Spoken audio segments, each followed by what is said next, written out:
दोस्तों, आज फ्रांस की तरफ से भारत को एक ऐसा ऑफर दिया गया है जिसको यदि भारत की तरफ से एक्सेप्ट कर लिया जाता है तो हम फ्रांस के घातक हथियार को भारत के अंदर ही बना सकेंगे। आप सभी ये बात जानते ही होंगे कि जिस समय हमने फ्रांस के साथ 36 रफाल फाइटर जेट की डील को साइन किया था, उस समय हमने अपने रफाल फाइटर जेट में लगाने के लिए एडिशनल वेपन पैकेज को भी फ्रांस से खरीदा था। ऐसा इसलिए किया गया था क्योंकि उस समय फ्रांस ये बिल्कुल भी नहीं चाहता था कि हम अपने रफाल फाइटर जेट में अपने स्वदेशी हथियारों का इस्तेमाल कर सके। इसीलिए ही हमने उस समय फ्रांस से एडिशनल वेपन पैकेज को खरीदने का फैसला लिया था और इस वेपन पैकेज में हमने फ्रांस की हैमर मिसाइल को भी खरीदा था।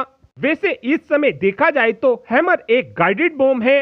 इस बॉम्ब की रेंज 70 किलोमीटर के आसपास है और इस गाइडेड बॉम्ब के अंदर हम 250 किलोग्राम तक के वॉरहेड को लगा सकते हैं। वजन इस बॉम्ब का 340 किलोग्राम है। एक्यूरेसी हैमर बॉम्ब की केवल 10 मीटर की है और इस बॉम्ब की इन्हीं सभी खूबियों को देखते हुए इस गाइडेड बॉम्ब को बॉम्ब ना बोलकर इस बॉम्ब को मिसाइल बोला जाता है।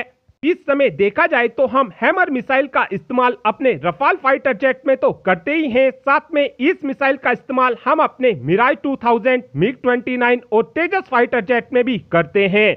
और ये हैमर मिसाइल हमारे सभी फाइटर जेट की एयर टू सरफेस अटैक करने की क्षमता को काफी ज्यादा बढ़ा देता है और इस समय हमारी वायुसेना इस हैमर मिसाइल को काफी ज्यादा पसंद भी करती है क्योंकि हैमर मिसाइल एक नॉर्मल क्रूज मिसाइल के मुकाबले काफी ज्यादा सस्ती पड़ती है। लेकिन अभी हैमर मिसाइल को लेकर भारत के सामने सबसे बड़ी परेशानी यह है कि अभी तक हमको इस हैमर मिसाइल को फ्रांस से ही इंपोर्ट करना पड़ता था, जिस कारण हमको ये मिसाइल काफी ज्यादा लेट मिलती थी और इस मिसाइल की कीमत भी इंपोर्ट करने की वजह से हमको काफी ज्यादा महंगी पड़ती थी।